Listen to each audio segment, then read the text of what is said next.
Hey everyone, Hey everyone, we're back, all three of us. all three of us. And this guy was our mascot at the original Unconscious Persuasion, what was that, 2004, 2005? Mm-hmm. And now here he's back, and he hasn't changed much. For those of you who don't recognize it, this is a bobblehead doll of Dan Kennedy, and there's a reason that he's here and decided to join us. He's still on his ox. I guess the ox represents that Dan is stubborn as an ox. Or can control them, or I'm not sure. But he's bobbling his head, and the reason for that is, we alluded to earlier, is that it has always been an element of a really bad sales approach that suggests that you start nodding your head so that people will start nodding their head with you. And it really does happen and become automatic that you start nodding your head. Right, Kenrick? Isn't that so? There we go. All right. So we're going to show you just how bad this can be when we're saying hello and we're getting our yeses and our nos. Okay. So, hey, Kenrick, right? Yeah? Okay. Well, this is the first time that you were in Florida, right? No. No. Okay, great. And have you taught this seminar previously?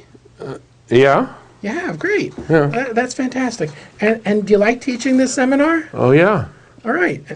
So what's happening is that Kenrick is responding to my bobbing my head here, but I'm not getting quality information. Worse, not only are you not getting quality information, but now you can't tell when I'm saying yes or no. And almost I can't. Right. So this is called major contamination. Now, sometimes the contamination, sometimes the contamination, I feel like it's Ralph Cramden from The Honeymooners with Ed Norton, and like Ed just like, and then Ralph explodes. So he's like sitting down to play at the piano and like stretches each finger one at a time, and after he does that, like Ralph's waiting for him to play, then like his neck and his back and his position, then Ralph just explodes. Sometimes the contamination isn't as gross on that scale or a level. Sometimes it's more sophisticated. Sometimes the contamination can be something like this. Kenrick. Yeah? Okay, and the eyebrow raised. We're going to do it again. Watch our eyebrows. Okay? Kenrick. Yeah?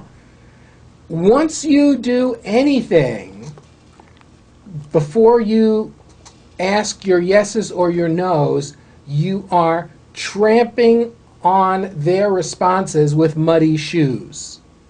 Okay? And you're messing the playing field up, and you're not going to get good information.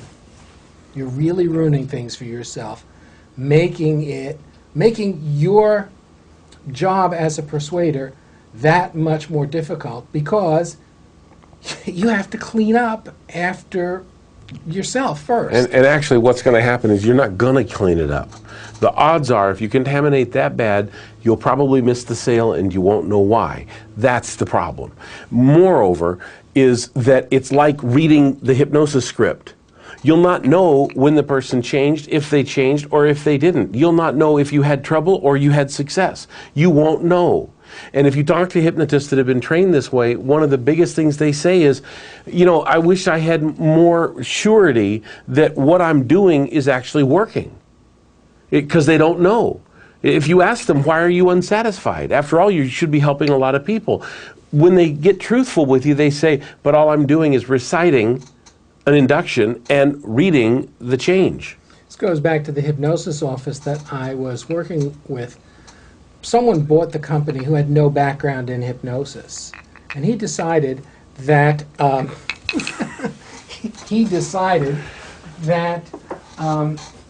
just like McDonald's is standardized, and you walk into one McDonald's and you find quarter pounders on the menu, and you walk into another McDonald's, you find quarter pounders on the menu. You don't walk into a McDonald's and find 3/8 of a pounder. Okay, they're all the same. Well, he decided that human beings were a lot like hamburgers and that everyone was the same.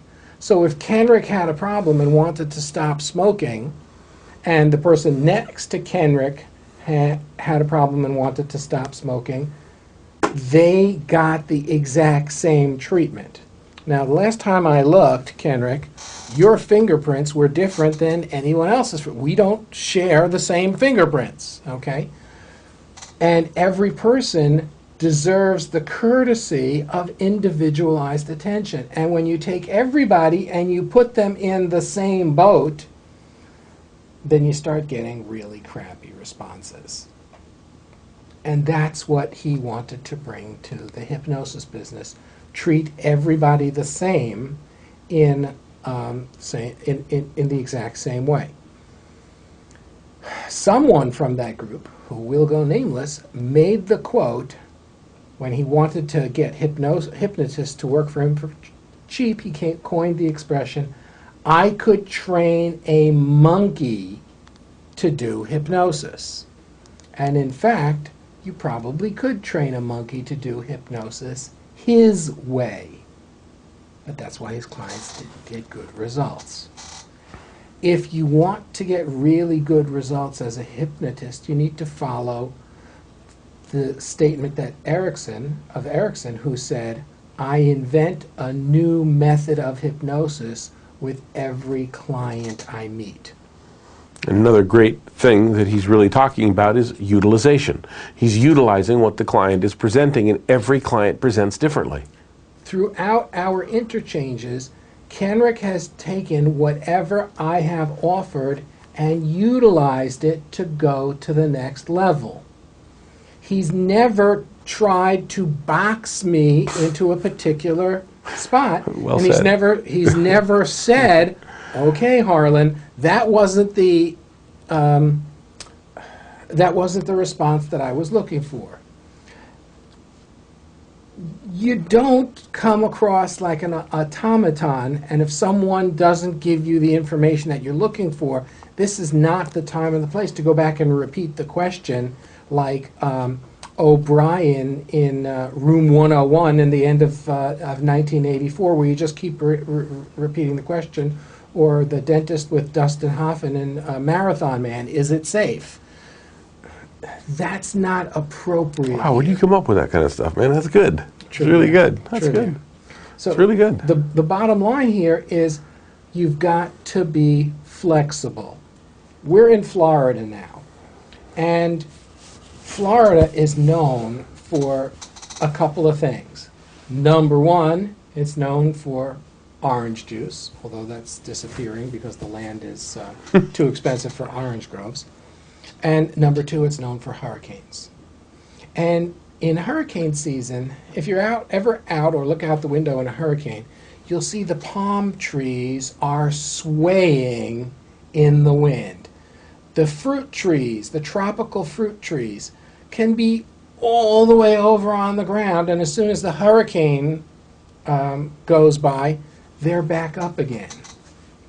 Banana plants have huge, wide leaves, but when the hurricanes come through, the leaves literally shred into thin strips, but the plant stays alive, totally able to bear fruit, despite the fact that the wind has shredded its leaves, because they adapt to the wind.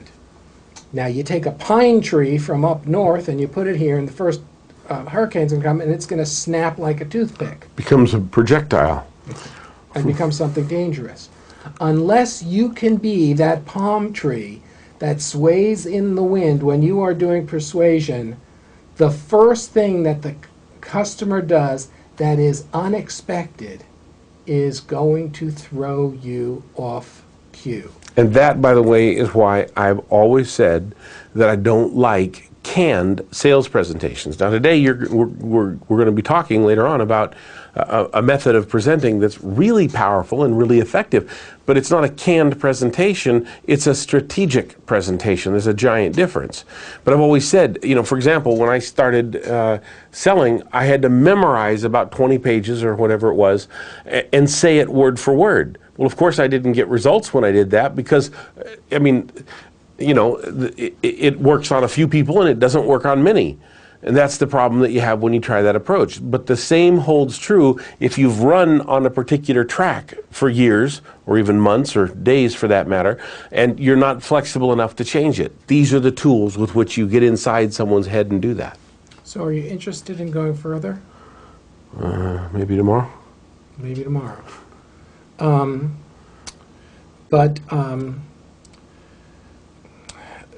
You know that dinner that we had last night? Went to that restaurant? You didn't like it, did you? Want to go there again? Not so much. Well, It was good. it was good? Yeah. If you're watching what's going on, I'm signaling Kenrick That gives me a bad feeling. the exact opposite of the information that he would normally answer. That was really a great restaurant. Yeah. Wow, but I mean, it made me feel sick to my stomach when he said that. I'm like, why don't I like this restaurant now? That's funny. Because what I'm doing is being incongruent. And incongruent are, most people, I hate to tell you, are fairly incongruent. Right. And when you talk to people and you talk to them about A and they answer about B, you know you found someone that's incongruent. I'm going to venture a guess that large portions of the population are actually incongruent. They don't, and if they are congruent in one system, they're not necessarily congruent in another system. So, for example, let's try this, and you can ramp up your sophistication on this. You really liked that restaurant, didn't you? Okay. What did I do? You're signaling with your eyes. Okay. And what did I do with my voice? Did my voice sound enthusiastic? Not really. So It made me. Actually, it's sort of like my hello a little bit, Right. but not the voice. the voice was meant to be in the what I was saying was you really liked the restaurant last night. That was the digital content of the voice, but the analog content of the voice was, and especially on the inflection was, didn't you, was not really. So verbally, I was giving you a yes, but in terms of, so visually I was giving you yes, but auditorily I was giving you no. Right. The most obvious incongruencies are visual. When people are saying, I would absolutely like to go ahead and deal with that problem now. Right. When someone gives you an incongruent answer, it's like holding up a stop sign. Respect it. Always, always, always, without exception, respect the nonverbal communication. How do we do that? By acknowledging what they said, what they say on both levels. So when the person said to me, I said to the person, would you like to go ahead and get rid of the pain? They said, absolutely. And I said, fantastic. Okay? So I acknowledged their communication, but what did I acknowledge? I acknowledged the incongruity. I didn't say, okay, great, let's go ahead and get rid of that pain now. Get comfortable in the chair. Close your eyes because the pain's about to go away. Pain gone. It's not going to work. They're letting you know that there's something that needs to work on. So what did you do? What did I do in that case? If you remember, I know it's a while Oh, back. gosh, it's years ago. But I asked, and I began to inquire about, what's changed in their life since the pain began. And since the pain began, it turned out that this woman who was independent had to be chauffeured everywhere by her husband. And it was the first time in her life, recent history, that she was getting attention from her husband. So if she gave up the pain, on one level, she knew she was also giving up the attention. So how did you proceed to resolve that? I kicked her husband. No, I began to wonder whether there were other ways that she could get that attention without being forced to be uncomfortable and suffer discomfort all the time. And she went, actually, without any help of my own. She came to me for hypnosis, but she did a good job of going into a closed eye process on her own.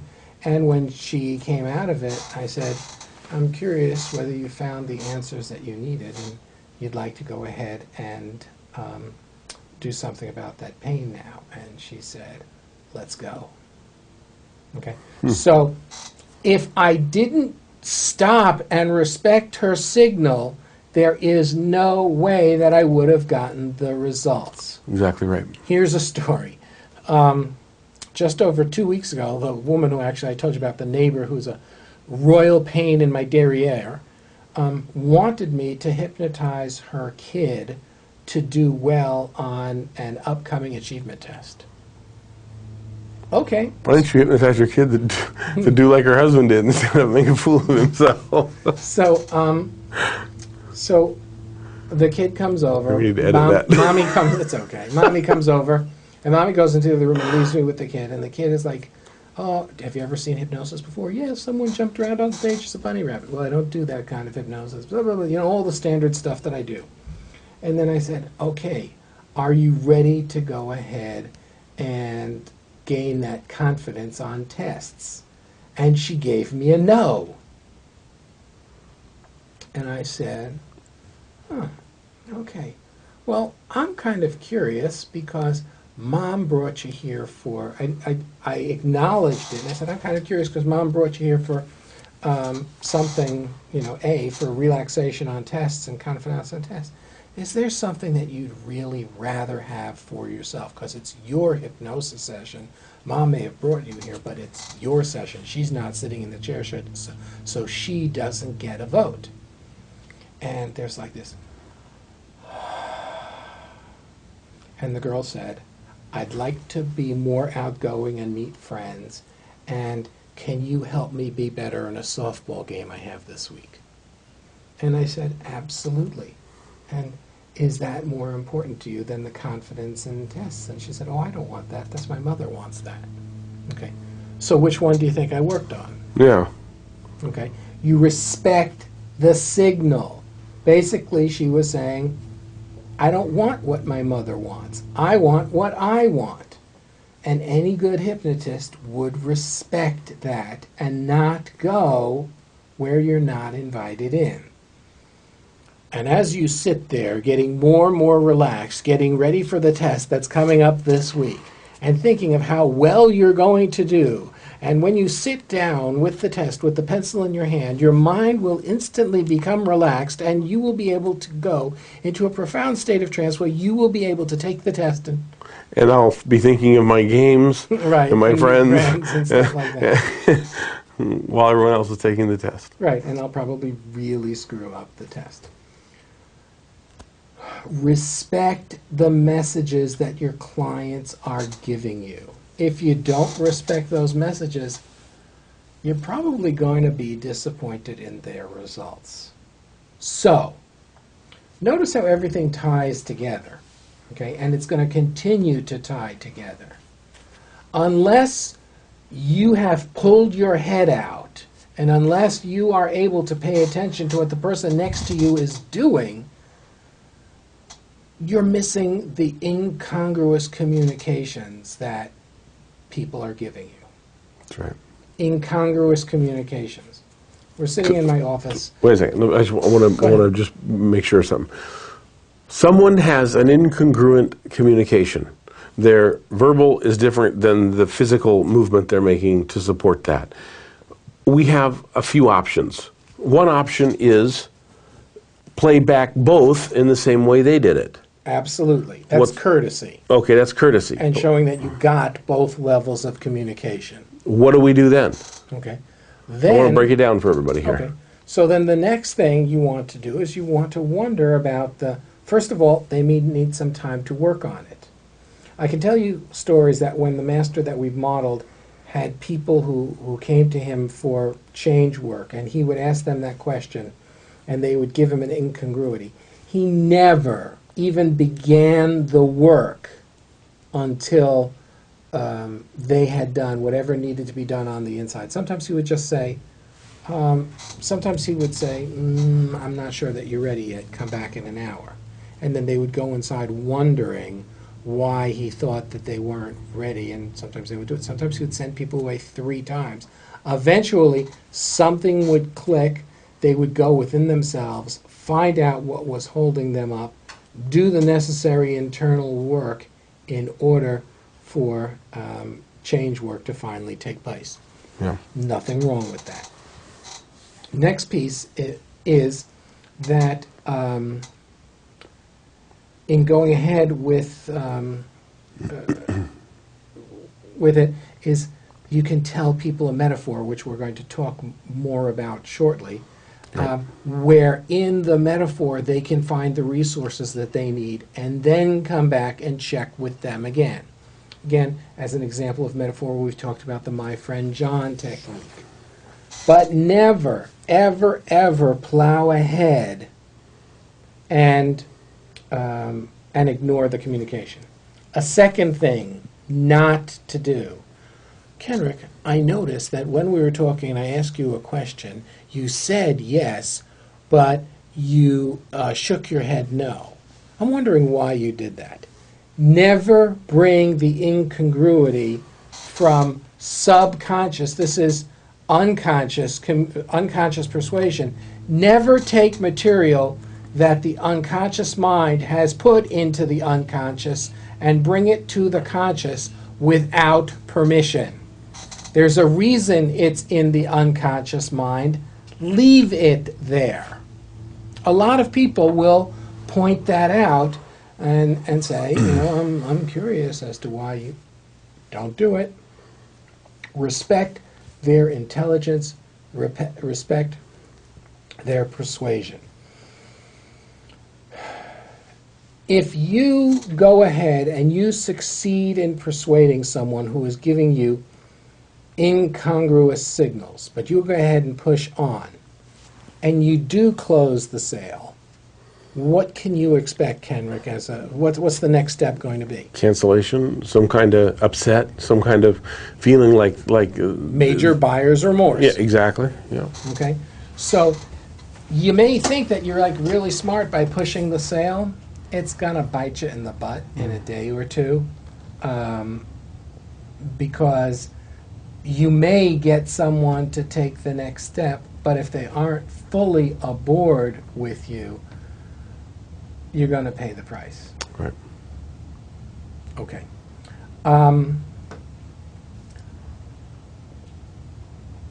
When you get incongruities early on in the communication and the yes-no, which is the initial phase of your one of the early things that, bless you. Thank you. One of the early things that happen, if you get incongruities there, I think you're dealing with someone who's going to be a challenge and may have some, we'll say, issues coming up.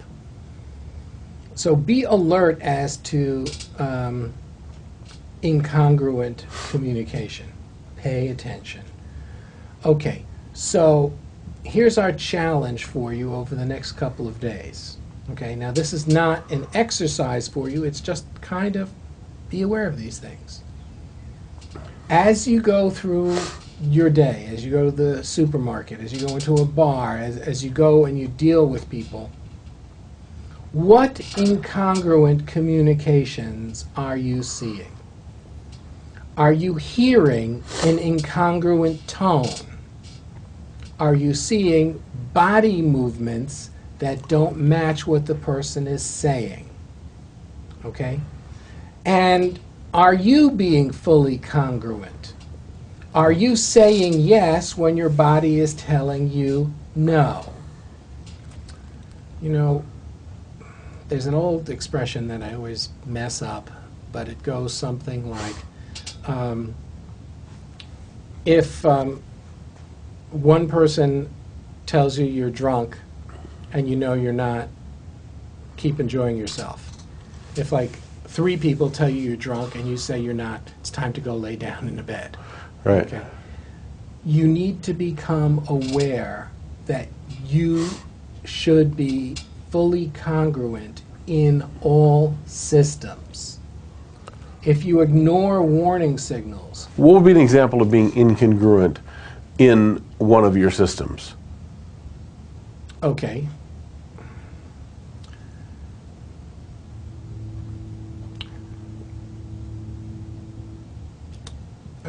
We train someone in unconscious persuasion, and they've been with us for a day, and they say, okay, we'd like you to have you come up and teach the unconscious hello in front of everyone. And they've been at this for less than 24 hours. Okay. Would you be willing to do that? And they say, absolutely, and they come up here. But as they come up here, we notice that their body is trembling. Right. Their feet are shaking. Right. Okay? So visually, Looks they're like they're doing aligned. it, yeah. Auditorily, they're aligned. Kinesthetically, they're about to leave a brown trail on the floor on the way up. That means that their kinesthetic system is out of alignment. So, for example, there are people watching that persuade groups, but they're scared to talk in public. Well, that's something that needs to be dealt with, and I know that you found that before. And I had it before. You know, I mean, but the thing of it is and to this day, if I knew I were addressing 250,000 people, I might be a bit more nervous. But I have strategies in place to help with that kind of thing now. But the real thing of it is, I think, Harlan, is if we know this, we can start to work on it. We can start to bring the area more into consciousness and explore it and understand it better. The first step to changing something is becoming aware of it. If you're not aware of it, you cannot possibly change it. So do become aware and pay attention that that level of awareness begins to grow. Something that you've placed at the back of your mind can very, very rapidly move to the forefront of your mind, and trust your unconscious mind to make the changes that are necessary for you to grow. So, for example, if someone had, when they drew their stool, if they had one leg shorter, could they then become conscious of that and through work make that leg equal? Absolutely. And the way to do that, I'm asking rhetorical questions to help. the way that to do that is by forcing yourself to pay attention to your least aware system. Exactly. And while you're doing that, okay, what you've probably been noticing is that Kenrick has been kinesthetically anchoring me in my the Least system used. that is least used. He's doing that because we're going in that direction now. Now, because I've been doing this a number of years ago, for a number of years, I'm bringing that system into my awareness. Right. But I want you to know that if the recordings of the first unconscious persuasion are still out there, Kenrick is anchoring me kinesthetically all over the place, and I had no clue as to what he was doing. He just can't get away with what he has because I've been actively working on it, that I am aware. And that's the beauty of this system, really. It's like when like you said, when we teach it, we grow and we become more unstoppable. But so will our group, which I guess was another good criteria of yours. So will the people watching. As we grow, we get more profound in our systems. Okay, as I look at the camera in front of us, it has a tripod, it has 3 legs, and they're exactly equal, which is why you're seeing us level, more or less. If one is considerably short, it's a problem. Okay, Harlan and I have been working on this for a very long time. It's hard for us, when something changes, we're triggered. Okay, same should be true for you. Okay, but if you keep on autopilot and you don't look at this, you're not going to see how to make it better as well. I can drive a truck, for the most part, through someone's least used system, and they'll never know it. They won't hear it, or see it, or feel it, depending on which one is the least used. So become aware of your own least used system and recognize that that's the area of your own greatest vulnerability. And start to balance yourself out by becoming aware. Everyone, every single person watching this, including the person who's saying, but I'm fully aware of all of my systems. Congratulations. You still have one system that's probably weaker than the other. Harlan and I both do. We both do. In an environment right now where we're talking about the systems, all of our systems, we're more aware. But if we were out in the wild, so to speak, we may be less aware of one of them. That would be our weakness. And when you're out there in the world as a persuader, you can be aware that that everybody has one of those systems. So, for example, if a person is not aware, and this is going to be a very common situation, is not aware of their kinesthetic systems, anchoring, I don't know if you can see it because of the camera, but anchoring down in their kinesthetic system, even though you're anchoring visually, they have no clue. Okay? Now, what you might want what you're saying there is getting their eyes to go down. Getting their eyes to go down. Right. You can anchor stuff here and they won't be aware of it. Now, if you want to make them aware of it, of something, you can say, now, get that picture in your head and really keep that picture in your head as we begin to talk about the impact that it has on your internal state. Now, what you've just done is brought awareness into that because you led them from a system where they are congruent and they are aware into a system where they're not aware. On the other hand, if you want to anchor them, let's say you want to give someone feelings of confidence in a system that they don't have, and that system is kinesthetic, you can anchor down here and they will have no clue as to what you're doing, and yet the anchor will be effective. You can listen and you can talk and you can be aware of what people's needs are, and you can anchor resources for which they can make profound changes totally outside of their awareness. Exactly. All right. So let's So, for give example, someone. Let me go back now.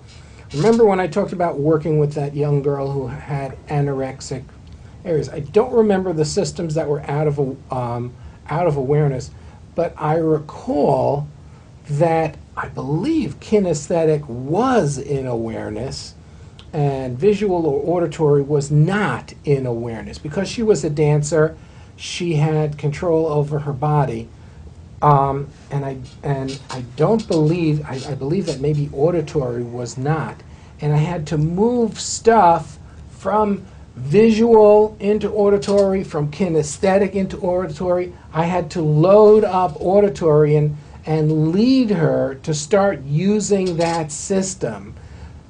And I'm wondering if you can imagine what this is going to sound like to you in a week.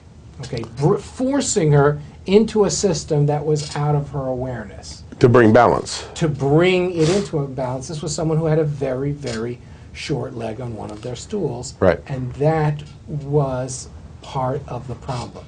By balancing systems, you are throwing something in, and any kind of a change is an important change. Kenrick and I were talking in our break before about submodalities. Do you want to explain briefly what submodalities are in case there's someone out there? In Yeah, but TV land let's who take doesn't? let's take a quick break, and then we'll continue on with a few of those. And I want to give a little bit more about how to deal with the least used system and how we can use that to All right, great. to have a direct access for people. We'll see you in just a minute. Hey, welcome back. We missed you. We did. So, Kenrick, I'd like to really point out something of value to you, something that really could benefit you. And the fact that this could benefit you makes you really want to go ahead and purchase this item right now, doesn't it?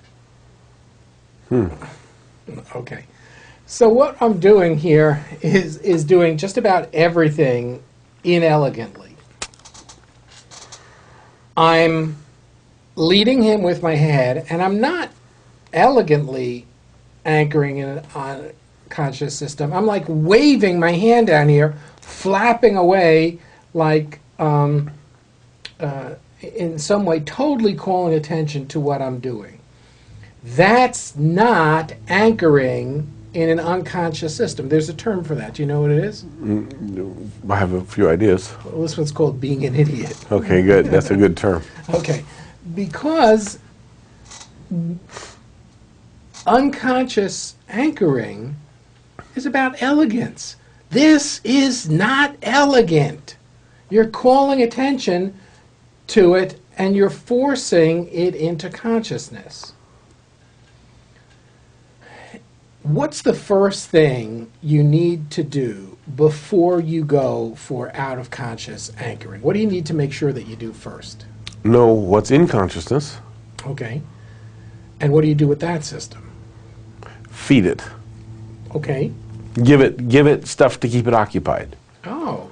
So what you need to do, this is, Erickson would say, distract the conscious mind and engage the unconscious mind.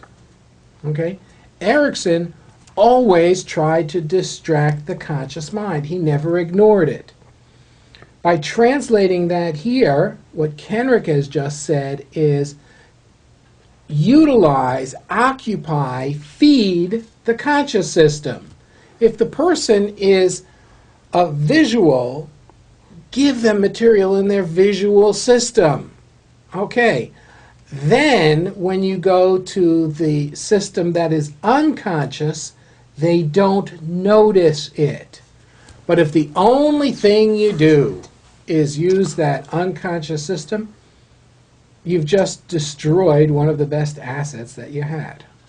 So in other words, to make succinct, we can feed, that is, present in, occupy with our behavior and our language, the legs of the stool that the person has well developed. When we say well developed, that's in their consciousness. Because they're well developed isn't necessarily that they'd be in their consciousness, but odds are that's going to be the case. Okay, so let me show you something that would be a really bad example of it. Let's say you meet a pretty woman or an attractive guy, and you can tell that their kinesthetic system is out of their awareness. And you meet them for the first time, and you come up, and right away you go for their kinesthetic system. I assure you that that is not going to be an out-of-conscious move, and they're basically going to look at you and say something like, what do you think you're doing? Get your hand off me. On the other hand, if you've created rapport and you're engaged in dialogue at an appropriate time, you say, I think that there's something about you that indicates a kind of a connection that we've had. Have we? I don't know. I'm not aware if we've ever met before, but just there's a connection. There's an electricity between us. And that will work. But if you just if you just do it out of the blue, it's not going to work. It's gonna backfire, and it's gonna hurt. And what's going to happen is going to hurt. It's pretty good. Okay. Now, I like that. So This is a good example of feeding. When we talk about feeding, you did that. You occupied me up here while you kinesthetically talked about connection, made the connection, etc. That was an elegant example. So, but if you go only for that connection, it's going to stand out no matter what the system is. right. Okay? Especially if you do something that's crossing that kind of an intrapersonal boundary. Exactly. Okay? If you behave inappropriately with someone, expect to get verbally or non-verbally slapped. So don't do it. Okay. Perfect. This is what I'm talking about and what you're talking about when we're talking about driving a truck right through the system that's underutilized in a person's model of the world because they're unaware of it. So you talked about examples, Harlan, before doing clinical work where you've been able to anesthetize someone's arm because they weren't aware of what's going on. You could be hitting their arm or whatever you wanted to do, and they're not feeling anything because they're off, thinking of something visually in a whole different world. Let's take, for example, I know you love when I do this, but did you see the movie Raiders of the Lost Ark? I did. Okay, the very end of the movie, they take the Ark and they put it in a wooden crate. You go, oh, they put it in a wooden crate. I'm really going to recognize that wooden crate. Then they lift the crate up and they put it in a warehouse filled with like 10,000 other identical looking crates. It gets lost. Okay. Let's connect that to being the out-of-conscious system. If you go ahead and anchor without distracting the other systems, without engaging the other systems, it's going to stand out like the Ark in the box when it stood by itself. But if all of the systems are engaged, it's going to be hidden like the Ark in that warehouse that can be completely lost in the warehouse, never to be found again. That's if you do it correctly, okay? And you will get to places where no one has a clue as to what's persuading them. We're getting to incline, move something. There's a process. We have a friend whose name is Dr. Sulu, and on rare occasions he surfaces and teaches something. And one of the concepts that he teaches is something that's called stepped awareness. Mm-hmm. The concept of stepped awareness, as I understand it, is that there's a lot of stuff that's out of your awareness. And until it's mentioned, it remains out of your awareness. So, for example, until I finish the end of the sentence, you probably were not aware of the feeling of your left big toe. And as soon as I said those words, you became aware of the sensations in your left big toe. But at that moment, you probably weren't paying a lot of attention to your right earlobe. And just as soon as I mentioned right earlobe, it became into your awareness, probably still with the left big toe, but your left eyebrow was completely outside of your awareness until. That's stepped awareness. There's stuff that's outside of your awareness. We propose to keep that material out of your awareness by engaging the other systems. Mm-hmm. Okay? And that is an important element. Next concept of stepped awareness is what's the next step that you want the person to take? Okay. Most of the people who are getting this system are people who have trained with Kenrick or who have trained with me and understand that persuasion is elegance. It's not one-step persuasion. Right.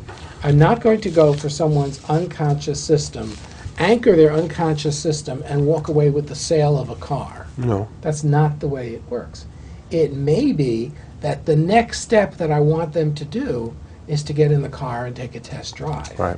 It may be that the next thing that I want them to do is to talk about the experience of being behind the wheel and how it compares, and perhaps even get behind the wheel of another car so that they can have something to contrast it to or compare it to their old car. But there are always these steps that I want them to take. There isn't the one sentence, walk into a car dealer, take out your checkbook, and write payment in full for the car. I'm sure it's happened in history, but there's probably been a lot of work that preceded that. There's not a case of someone going, oh, I think I need to buy a car, walking in and signing a check for that, the same way that people don't do that with homes. Yes, there are exceptions of people falling in love with a home and putting on a bid, but that's a process. It doesn't all happen in the same minute. And if you try to do that, chances are you're not going to be making the sale. I could pretty much guarantee that. Okay, so where's the next level in the dance that you want to go to? Someone calls a financial advisor. Typically, this is your bread and butter. They're going to want them to come to a face-to-face meeting or to a group meeting. Right. Okay. Or from a group meeting to a face-to-face meeting. Okay. Get them into some kind of a meeting, Right. either face-to-face or the group, depending on how they're modeled. Well, they're always going to want them into a face-to-face. Okay. It's just a matter of, does it come from the group or does it come from a phone or a referral or from where? Okay. So ultimately, that's where they want to go. But I'm going to guess that they're not going to want to skip that face-to-face meeting, and they're not going to try and sign them up in the group in the presence of everyone else there. Only for the face-to-face. Right, but not as a client. No. And they're not going to discuss their particular No. situation in front of a group No. ever. No. So they know what the next step is.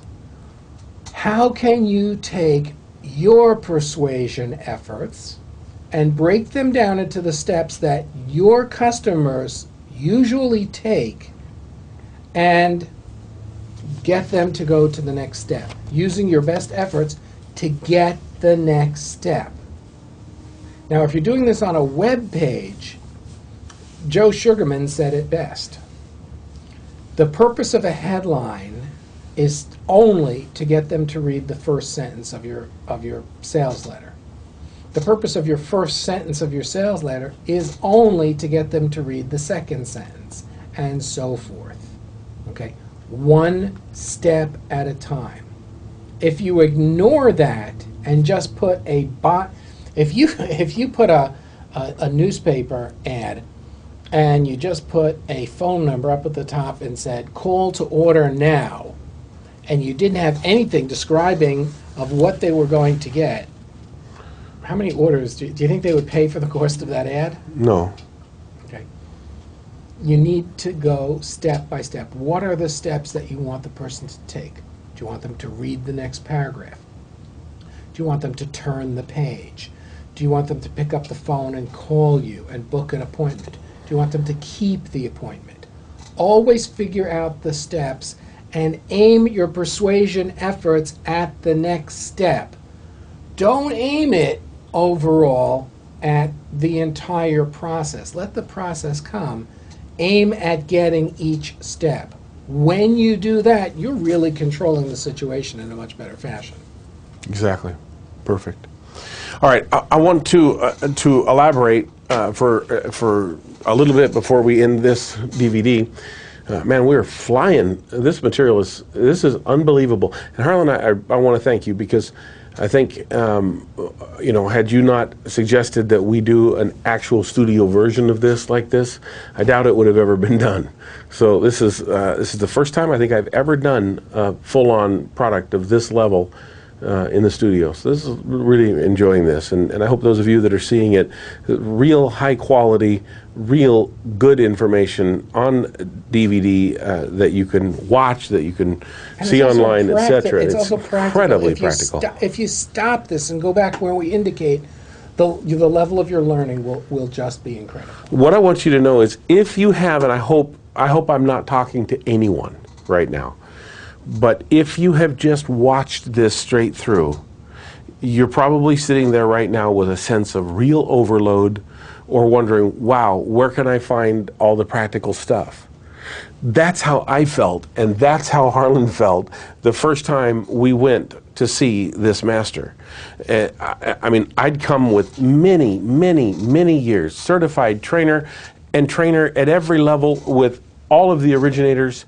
I've done, and all of the Ericksonian work that I've done. I mean, I came in the door with more knowledge than probably a lot of people. And yet I was completely in the dark. Harlan had the same experience. We had to unpack it, and we would sit and grill each other in a grueling way for hours, days, weeks. We've been at this for years together, unpacking more and more and more. If we could have got our hands on this when we first started, we'd be 5 years ahead or more. I mean, it would have been incredible. So this is the kind of material. But if you've just watched straight through, you're probably thinking to yourself, "Oh my word, I'm on overload. I don't know where to begin." And I'll tell you where to begin. Go back right to the beginning and stop each point when we tell you stop and do the work. Because when you've got it, believe me, your life is going to change, and change profoundly, just like mine, just like Harlan's, and like all of our students that have learned this material and put it into use. All right, one of the greatest breakthroughs that happened since the first Unconscious Persuasion seminar is the strategy of eliciting criteria in a group without people having to say a word. We've talked about it, but now I want to make it really, really clear. This is incredibly profound. It works with groups and it works with individuals. Step one, before you even go into the group meeting, you should be aware, going back to our first recording in this set, of what are the typical criteria you're going to find. If you see 100 people in a particular group, if you've seen 50 people in a particular group, you've probably seen all of the criteria that you're going to see. So before you use this technique, you need to know your group. You need to know your niche. You need to know who these people are. You need to get every single conceivable piece of information about these people and know what your eventualities are. And I love what Harlan says here. Harlan talks about, if you think you know your group, no matter how long you've been marketing to that group or selling this same product or service, trust me, you don't. Times are changing. What's driving your prospects are changing. You need to go in and listen with new ears, see with new eyes, and ask again. Act like you are a babe in the woods, like yes, you're a financial advisor, but your clients need what? Like it's a big surprise. And go learn from that framework and elicit this information. When you've done it, Harlan says 50. When you've done it with 50 people, I say when you've done it at least 20 times, 30, 40, 50 is even better. You'll know all of the criteria in your market that you need to know. You'll have it down. And you'll have reduced it to 3, 4, 5, somewhere 10 or less. You'll know the top ones, okay? One of the things that I did a long time ago when I was listening to Max Persuasion on that old CD set was that I put it in my car and listened to, I could get a single CD in on the way to the office and a single CD on the way back. Now, I had already listened to the whole set. And the set had 23, 25 CDs, so pretty much I could go through the set in a month. And every day, that's all I did was listen to Max Persuasion on the way there and on the way back. To this day, my kids, who would be with me sometimes in the car, still remember some of the lines from Max Persuasion because they would hear it and they would just be interested in listening to it. Wow. I got it to the point where Kenrick was in my head. And I would go into a sales or a presentation, and it was very easy to just turn that on and be Kenrick because it came from the use and the repetition and so forth. So the more that you work and understand your target demographic, your target group, your prospect list, the better you're going to do with what we're about to reveal. So you've got to know before you walk in what the approximate range of criteria you're going to find. And then walk in and tell a story about a client. You have, for example, you know that 4 criteria pretty much go right across the board with every client, or 3. So have 4 stories about 4 clients, each of which has 1 criteria, and you calibrate what each person in the group is doing. It may be that you have a husband and wife couple there, husband and wife team there, and one part of the team responds to 1 criteria and one part of the team responds to the other criteria. It's perfect. If you want, and I don't generally do this, but if you want, you can move people around in the group. So you can section people with similar criteria together in the group. And then you can talk to each of the different areas in the room about that criteria, and you can do it covertly. Now, what I detected and what we talked about was what the master did was he went through a number of different things that people typically find in their lives, and I assume was based on his clinical and therapeutic practice. And he ran through typically 3 or 4 things. One was rape, one was homosexuality, one was marital stress, and the last one, which he considered the largest group, was just fear, overwhelming fear of in a particular situation. Right. And when the group started, he would tell stories in great disguise. Now I'm going to tell you a story about a woman who was raped. That's not elegant, that's stupidity. He would just say, kind of reminds me of somebody would sneeze and say, oh my gosh, boy, sneezing like that reminds me of a time I was sneezing at a presentation. I was talking at the American Psychiatric Association about women who were raped, and all of it. And he's already gotten the information by scanning the audience, but he's really just telling you about a time that he was sneezing. Sneaky guy, okay? Or he'll tell you about a case that he worked on. It was an interesting case about a guy who was married for a number of years, and the woman suspected that something was wrong, and he detected that the husband was a closet homosexual, and he is calibrating. Or marital situation. He always got his information, okay? That's what we're proposing you do here with your knowledge of criteria. Exactly. So instead of having to elicit it from somebody, which if you are one-on-one, hey, it's great, do it. But if you've got more than one, it's difficult. If you've got 4, it's not easy. It's almost impossible. And if you've got 20, now you are going to blow rapport with the group if you try to do that. That's when to turn to this more advanced system. And talk about a couple of stories of clients that you know the people are going to have the criteria, and look and see who has it. Okay. If you were if there was a weight loss presentation that you wanted people to sign up, you would have 2 things: someone who was interested in improving their health, or someone who was interested in improving their looks. That's it. Nothing else. Everything else falls into one of those 2 categories, and those would be the stories that you would talk about and how your product could help them achieve both. No other criteria of any significance in dealing with people in weight loss.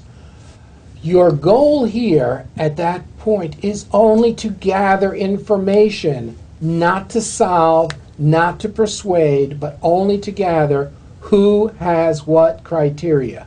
What you do with that is file it away, and then you bring proof, also in the form typically of either facts or stories aimed at each of these criteria, and stack your proof for every criteria that you get. And The other thing that you can do is you can mark things out to people unobtrusively. And as you begin to think about having that financial security, and as you begin to think about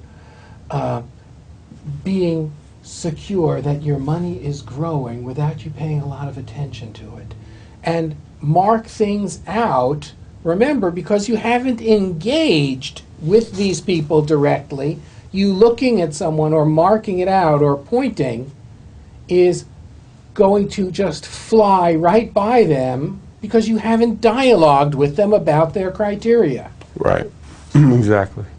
And trust me, they're not going to resent this. They're going to welcome this, just like every time Kenrick talks to me about being unstoppable. And there I go. Okay? So when we come back, we're going to show you a little bit more detail about how to use this.